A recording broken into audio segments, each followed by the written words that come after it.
નમસ્કાર. આપ જોઈ રહ્યા છો TV13 ગુજરાતીનું ડિજિટલ પ્લેટફોર્મ અને આપની સાથે હું છું તોરલ.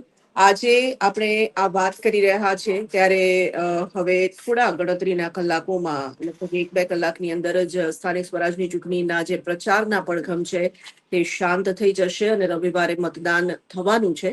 સુરેન્દ્રનગરમાં મહાનગરપાલિકાની જે ચૂંટણી છે તેને લઈને આજે ખાસ આપણે આ વાત કરી રહ્યા છીએ અને આપણી સાથે આ વિષય પર વાતચીત કરવા માટે રાણા પ્રતીકસિંહ જોડાઈ ચુક્યા છે અને અમારા સહયોગી રાજેશ બહુરાશી પણ જોડાઈ ચુક્યા છે. આપ બંનેનું ખૂબ ખૂબ સ્વાગત છે.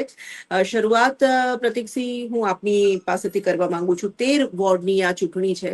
સુરેન્દ્રનગર મહાનગરપાલિકાની ચૂંટણીને લઈને હવે છેલ્લી ઘડીના પ્રચાર બી અત્યારે હાલ ચાલી રહ્યો હશે. કેવો માહોલ છે?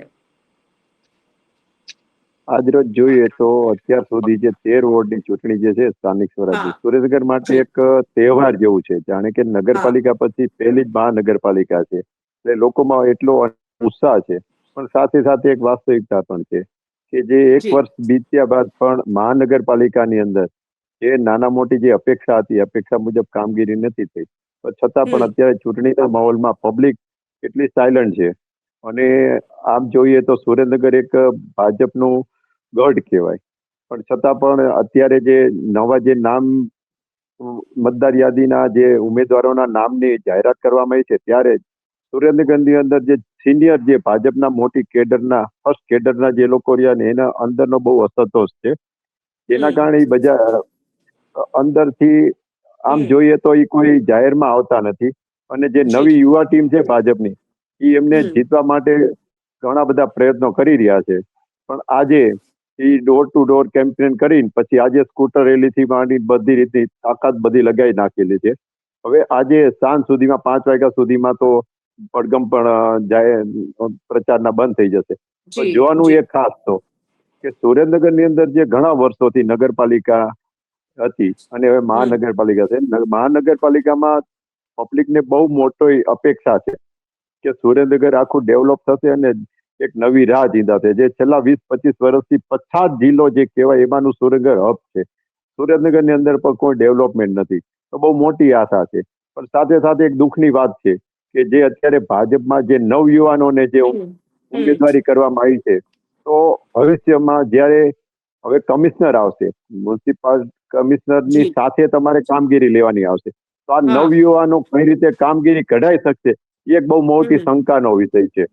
એટલે જોવાનું એ જ કે હવે ભવિષ્યમાં જે કોઈ બોડી આવે તો એ બોડી કમિશનર સાથે કઈ રીતે લાયજન કરી સુરેન્દ્રનગરને નવી રંગરૂપ આપી શકે. બિલકુલ.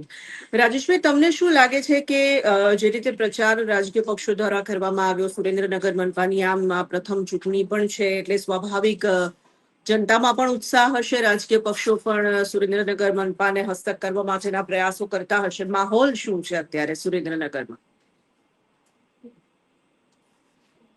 હાજી, તો જો વાત કરીએ તો અત્યારે જેમ પ્રતિક્રિયા કીધું એમ કે જે સુરેન્દ્રનગર છે જે ભાજપનો ગઢ રહ્યો છે અને તે ખાસ કરીને અત્યારે જે છે કોંગ્રેસ છે, આમ આદમી પાર્ટી છે, તે પોતાનું એડી ચોટીનું જોર લગાવી રહ્યા છે.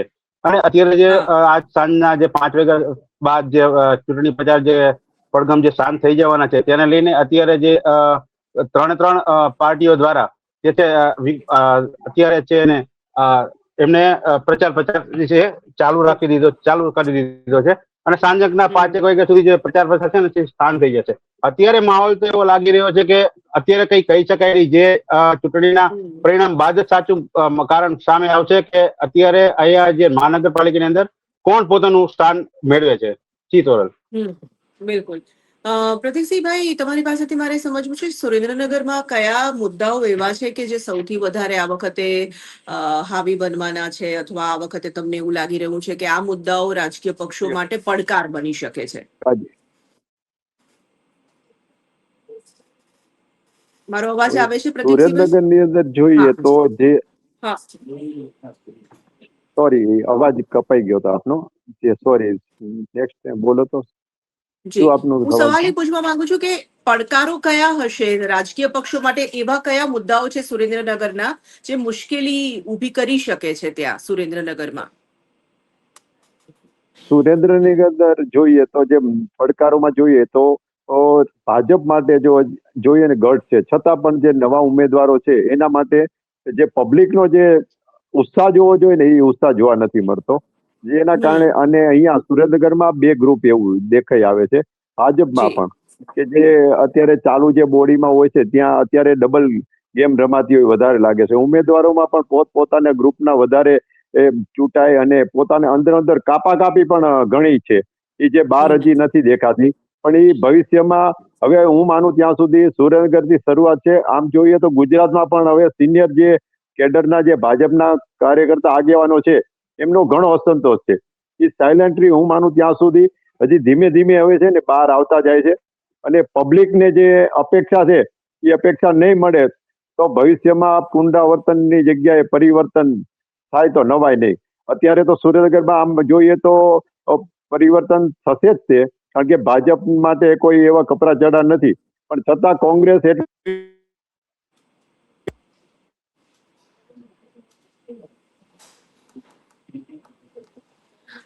રાજેશભાઈ, રાજકીય પક્ષોએ જે ઉમેદવારો ઉતાર્યા છે એમાં પણ આપણે આજે વાત કરી રહ્યા છીએ. અત્યારે સુરેન્દ્રનગર મનપામાં જે વોર્ડ છે 13 વોર્ડ જેટલા 52 ઉમેદવારો, 52 બેઠકો અને 136 જેટલા ઉમેદવારો સુરેન્દ્રનગરમાં લડી રહ્યા છે, પરંતુ એવા કયા વોર્ડ છે કે જ્યાં કાંટાની ટક્કર થશે અથવા રસાકસી જોવા મળશે?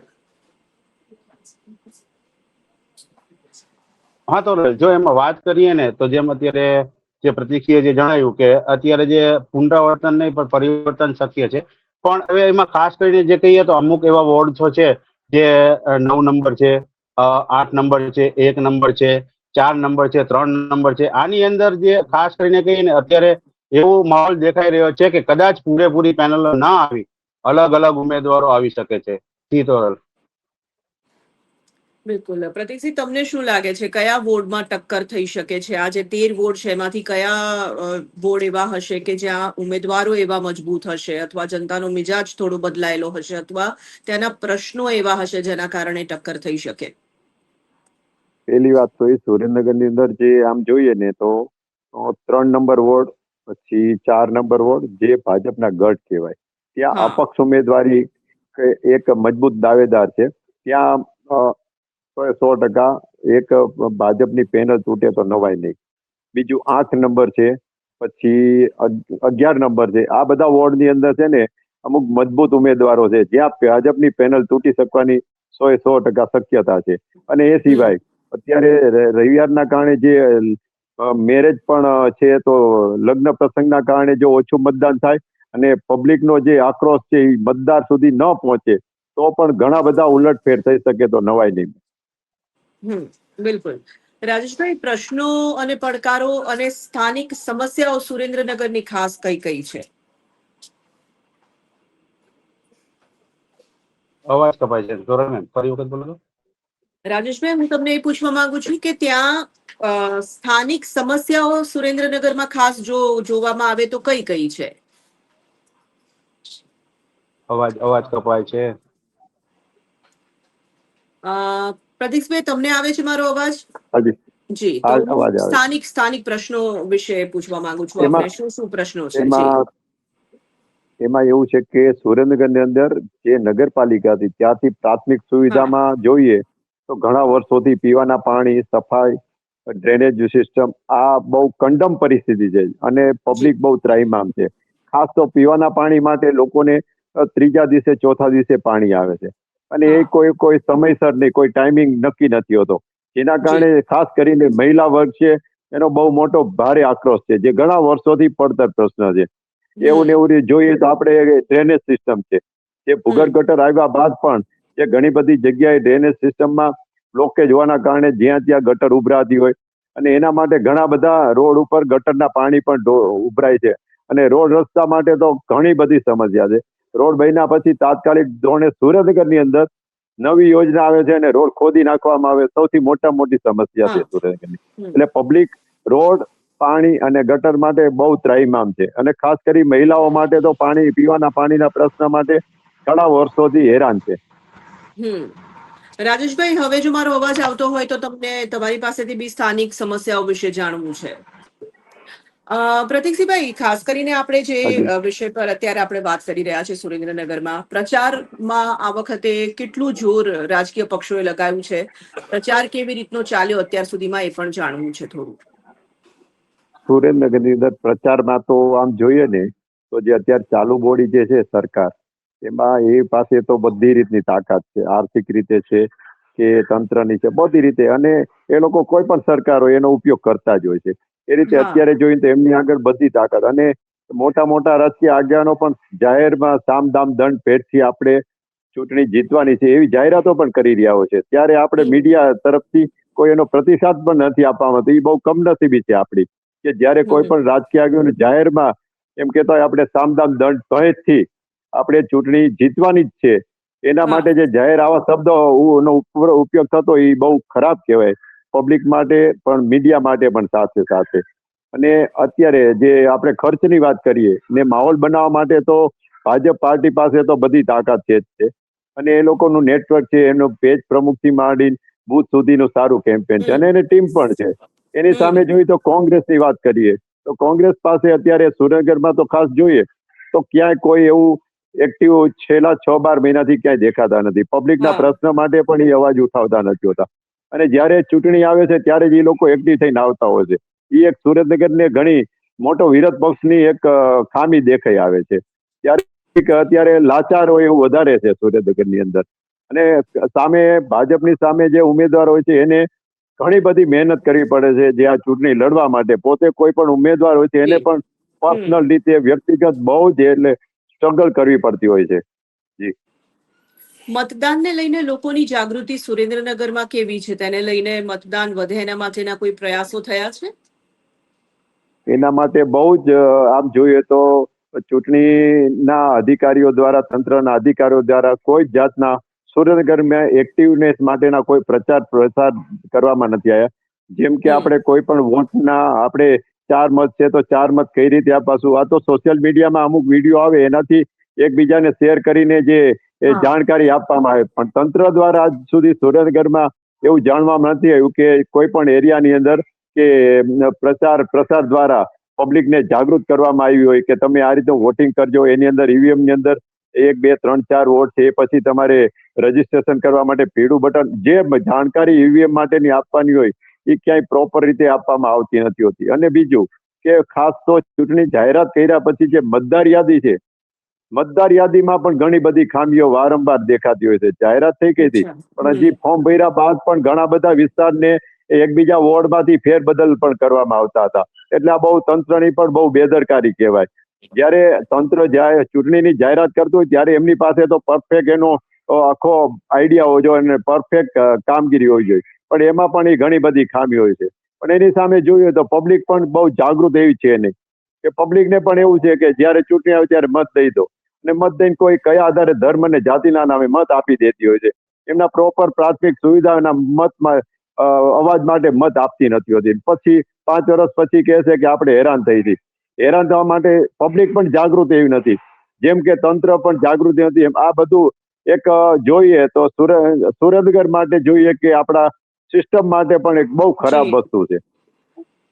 જનતાની જાગૃતિ તમને કેવી લાગે છે? જનતા સ્વયંભૂ રીતે મતદાન માટે બહાર નીકળે અને મતદાન સારા પ્રમાણમાં કરે તેવું ચિત્ર છે અત્યારે, માહોલ છે? જી, એમાં એવું છે કે જનતામાં તો કેવું છે અત્યારે જે માહોલ બનાવી શકે અને જેની પાસે ટીમ છે એ હવે જાતિગત અત્યારે આ જે ચૂંટણી જે આપણી લોકશાહી 10ની સિસ્ટમની જે છે એવી ચૂંટણી નથી રહી. હવે જાતિગત ચૂંટણી હોય, સામાજિક ચૂંટણી એવું વધારે દેખાઈ આવે છે. દરેક સમાજના આગેવાનો પોતાના સમાજના જે ઉમેદવારો છે એને જીતાડવા માટે પોતે છે ને પોતાના સમાજને છે ને એક્ટિવ કરતા હોય છે.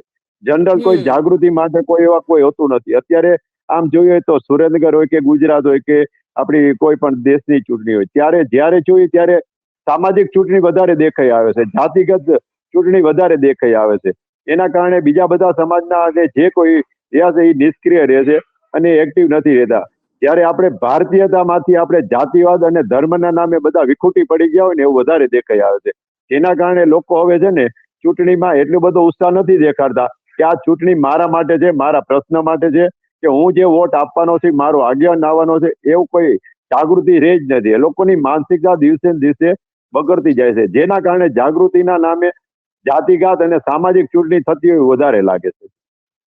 બિલકુલ. જે કોઈ પક્ષની બોડી બનશે સુરેન્દ્રનગરમાં, પરિણામનો દિવસ બી નજીક છે, મંગળવારે પરિણામ આવી જશે એટલે ચિત્ર સ્પષ્ટ થઈ જવાનું છે. પરંતુ જેની પણ બોડી બનશે, ત્યારબાદ સત્તામાં આવ્યા બાદ સૌથી પહેલા કયા એવા કામ છે કે જે એ લોકોએ હાથ પર લેવા પડશે એવું તમને લાગે છે? જો નવી બોડી આવે તો એના માટે પહેલા તો જે ટ્રાફિકની સમસ્યા છે, બહુ જી. મેજર સમસ્યા છે. સુરેન્દ્રનગર ની અંદર જોઈએ ને તો આપણે સુરેન્દ્રનગર મહાનગરપાલિકા થઈ ગયું, એ ગ્રેડની નગરપાલિકા હતી, છતાં પણ હમ. સુરેન્દ્રનગર એક જોઈએ ને તો ગ્રામ જેવું છે. એના માટે પહેલા તો ટ્રાફિક સમસ્યા માટે બાયપાસ રોડ, રિંગ રોડ નવા ટીપી બનાવવા પડશે. અને સાથે સાથે પીવાના પાણીની સમસ્યા છે, જે પીવાના પાણી માટે ડેલી પાણીની વ્યવસ્થા કરવી પડશે અને સમયસર ખાસ તો સમય નક્કી કરવો પડશે કે કયા ઝોનમાં કેટલા વાગે પાણી આવશે. અત્યારની પરિસ્થિતિમાં જોઈએ તો પાણી ગમે ત્યારે ગમે સમય આવતું હોય છે અને પાણીની જી. 2-3 દિવસે આવશે. મોટો પ્રશ્ન પાણીનો છે. પાણી માટે સિસ્ટમ બનાવવા માંડે તો પહેલો પ્રશ્ન એ પાણીનો છે, પછી બીજો રસ્તાનો છે અને ડ્રેનેજ સિસ્ટમનો છે. આ 3 મેજર પ્રશ્નો છે જે સુરેન્દ્રનગર માટે બહુ અગત્યના છે. તો તાત્કાલિક નવી બોડી આવે તો એને પ્રાધાન્ય આપવામાં આવે તો બહુ સારી વાત છે.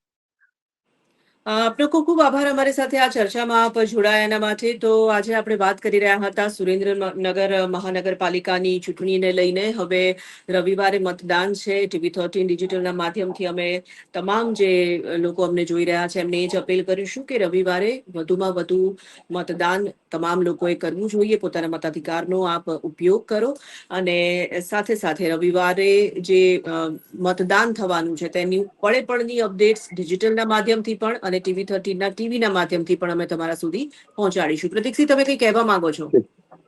હજી એક તોરણ મેડમ, હવે આપણે પણ મીડિયા તરફથી એક પબ્લિકને જાગૃત કરવા માટે સારા સ્થાનિક સ્વરાજની ચૂંટણીમાં સારા આગેવાન જે સિસ્ટમને સમજે કે નીડરને પ્રમાણિકને વોટ કરો, નહીં કે કોઈ પાર્ટીના ને જાતિના ને કે સમાજના. એના કારણે પબ્લિક જાગૃત થશે તો ભવિષ્યમાં આવતી પેઢીને પણ સારી ઉપયોગી થઈ શકે. એ રીતની પણ આપણે અપીલ કરવામાં આવશે તો એક સારી વાત છે. Thank you. બિલકુલ. એટલે તમારા જે જનપ્રતિનિધિને તમે પસંદ કરો છો, એ જનપ્રતિનિધિ એવા પસંદ કરો કે જે તમારું કામ કરે અને સ્થાનિક પ્રશ્નો જે છે તેમાંથી તમને બહાર લાવે. બેશક એ તો બહુ જ સત્ય વાત છે અને મને લાગે છે કે આજનો નાગરિક ખૂબ જાગૃત છે એટલે એ પ્રમાણે મતદાન કરશે જ કરશે. તો તમારા મતાધિકારનો ઉપયોગ તમે બેશક કરો અને સતત અમારી સાથે આપ જોડાયેલા રહો. પળની અપડેટ્સ અમે તમારા સુધી સતત પહોંચાડતા રહીશું. અત્યારે મને આપશો રજા.